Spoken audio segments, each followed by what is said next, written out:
Bom dia, você está no canal Professor Belém nesta quarta-feira, dia 23 de fevereiro de 2022. Sejam todos bem-vindos. Quero mandar um abraço para a cidade de Araraquara. Temos muitos amigos aqui de Araraquara no canal que pedem abraço para Araraquara. Então tá aí, abração aos meus amigos de Araraquara. Beijo no coração, vocês tudo aí, uai. Araraquara é São Paulo, ontem foi Minas. Muito bem, o YouTube não está distribuindo os nossos vídeos, então eu peço aos amigos que acompanhem o canal Professor Belém pelo Telegram. Ah, mas como eu faço, professor, para acompanhá-lo no Telegram? Muito simples. Basta vir na descrição do vídeo, e aí também muita gente pergunta, professor, onde fica a descrição do vídeo? Vou mostrar, eu estou aqui no meu canal sobre um vídeo de ontem, por acaso. Não, um vídeo de ontem, antes de ontem. Bem, não importa. O fato é que aqui na página inicial do canal, basta clicar em mostrar mais. Aí você estará diretamente na descrição do vídeo. Em cada vídeo existe uma série de informações, como por exemplo, as fontes citadas, minhas contas no Bradesco e no Banco Inter, para quem quiser colaborar com o canal, e também a rede social que eu sigo. Aqui é o Telegram. Então aqui, exatamente aqui, está o endereço do canal Professor Belém no Telegram. Basta clicar nesse link e você estará acompanhando o canal Professor Belém no Telegram. Todas as vezes que eu posto um vídeo no canal, e é praticamente todos os dias, sai imediatamente no Telegram. Se você nos acompanha por lá, não precisa esperar a notificação do YouTube, que não vem mais. O YouTube tem alguns canais na lista negra, de canais que não devem ser divulgados. Daí porque eu peço a sua colaboração. E peço também o seu like ao final de cada vídeo, ou o seu dislike, não importa. Isso também nos ajuda a nos mantermos aqui na plataforma do YouTube. Muito bem, duas questões tomaram conta dos noticiários a partir de ontem, em relação à crise da Ucrânia, à invasão da Rússia e tudo mais. A primeira questão, claro, diz respeito às sanções pesadas que a Rússia receberá do mundo todo, ou melhor, da comunidade internacional. E a segunda questão traduz-se por e agora? E agora que? E agora? O que esperar? O que acontecerá a partir de agora? Bem, em relação à primeira questão, claro, muitos países já manifestaram a sua intenção de impor sanções à Rússia, como, por exemplo, o Reino Unido, que foi o primeiro a tomar essa decisão. Hoje seguem-se também a Austrália, França, Alemanha. A Alemanha, por exemplo, através de Olaf Scholz, disse que não quer mais saber do Nord Stream 2. Muito estranho, porque, claro, a Alemanha precisa do gás que vem da Rússia, mas não importa. O negócio agora é boicotar a Rússia, economicamente, financeiramente, pelo mundo. Claro que tudo isso é capitaneado pelos Estados Unidos. Então a pergunta que fica é a seguinte: até onde a Rússia aguentará este garrote no pescoço? Até quando a Rússia aguentará os boicotes internacionais? Até porque muitos bilionários russos já estão preocupados, coçando a cabeça, podem perder grandes fortunas com sanções econômicas. Acontece que nessa história os analistas não estão olhando o lado da Rússia, ou melhor, estão olhando apenas as consequências impostas por uma sanção internacional à Rússia, sem perceber que a Rússia também tem lá a sua contribuição importante, ou melhor, importantíssima para a economia global. E se, uma pergunta que não está sendo feita, e se a Rússia impuser sanções ao Ocidente, como fica? Bem, antes que os amigos deem risada, é preciso lembrar que a Rússia é exportadora de gás para a Europa. Esta crise, uma vez que a Rússia, em resposta às sanções econômicas, feche as torneiras do gás, isso implicará numa tragédia econômica para a própria Europa, por exemplo, que terá que buscar gás caríssimo em qualquer lugar do mundo onde o encontrar, se encontrar. Outro detalhe, a Rússia também é forte exportadora de petróleo e tem ao seu lado países como o Irã, por exemplo, também forte exportador de petróleo. Eles podem formar um bloco, fazer com que o petróleo vá às alturas que o barril passe e muito dos $100, por exemplo, prejudicando a economia como um todo. Já imaginaram, num período em que estamos agora de altíssima inflação, o combustível ir às alturas, ou melhor, passar das nuvens? É claro que isso aumentará a miséria. O preço de tudo explodirá. Por conta também, evidentemente, de uma resposta da Rússia aos boicotes que estará sofrendo a partir de agora.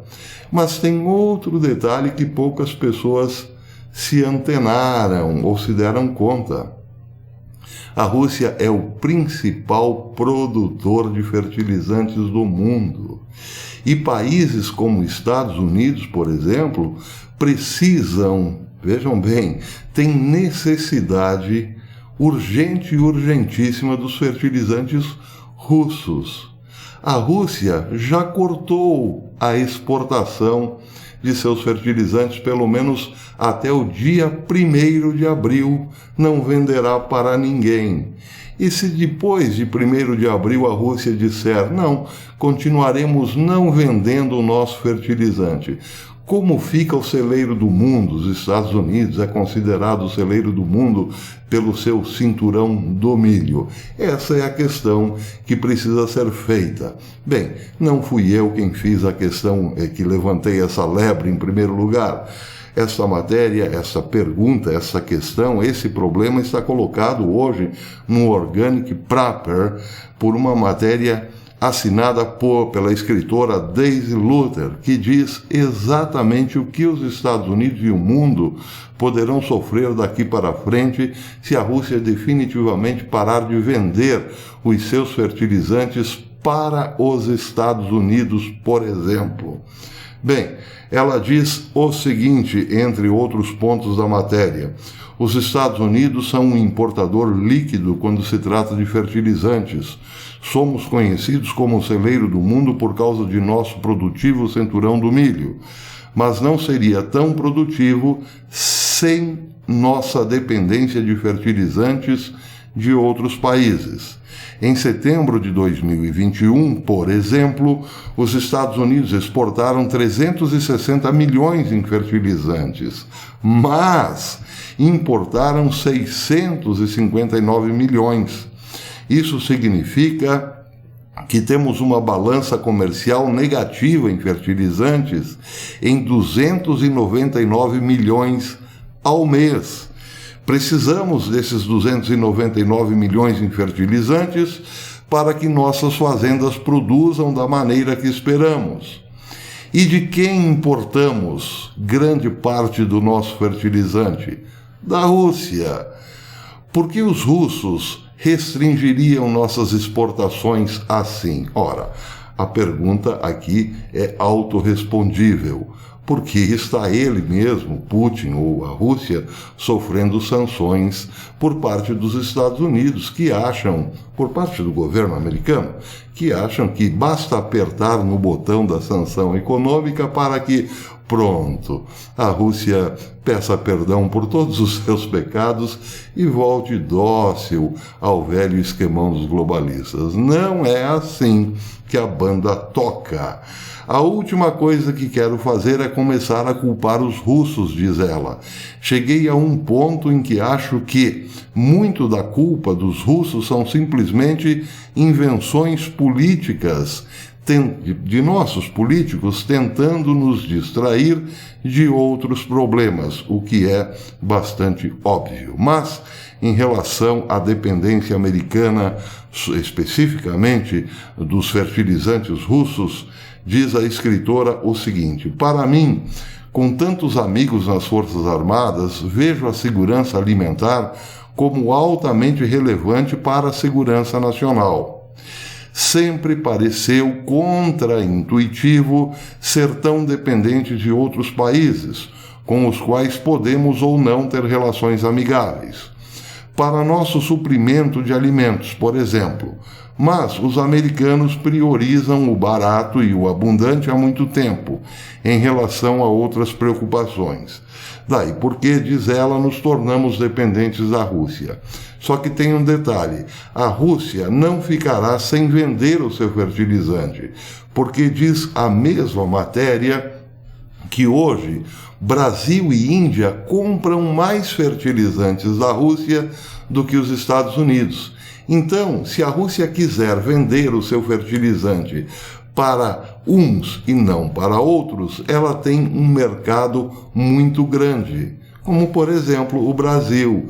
Palmas para Bolsonaro, que se adiantou em relação a isso e já foi lá ao pé de Vladimir Putin para negociar o fornecimento de fertilizantes para o Brasil, ainda que a Rússia pare de fornecê-lo para Estados Unidos, por exemplo. Bem, então a questão é a seguinte: como ficaria a América sem fertilizantes para o milho? Resposta da escritora: você pode pensar que, como você não come tanto milho na espiga, isso não deve afetá-lo. Mas o milho está em quase tudo, a menos que você esteja cultivando a maior parte de sua própria comida e carne e esteja comprando ração sem milho, você está comendo milho. O xarope de milho rico em frutose está na maioria dos refrigerantes, sucos e itens assados. Quando algo diz óleo vegetal, isso geralmente inclui óleo de milho. E o óleo vegetal está em muitos dos nossos produtos. Milho e soja também são os dois principais componentes da alimentação animal, e isso inclui os orgânicos. Se você comprar carne e ovos na loja, esses animais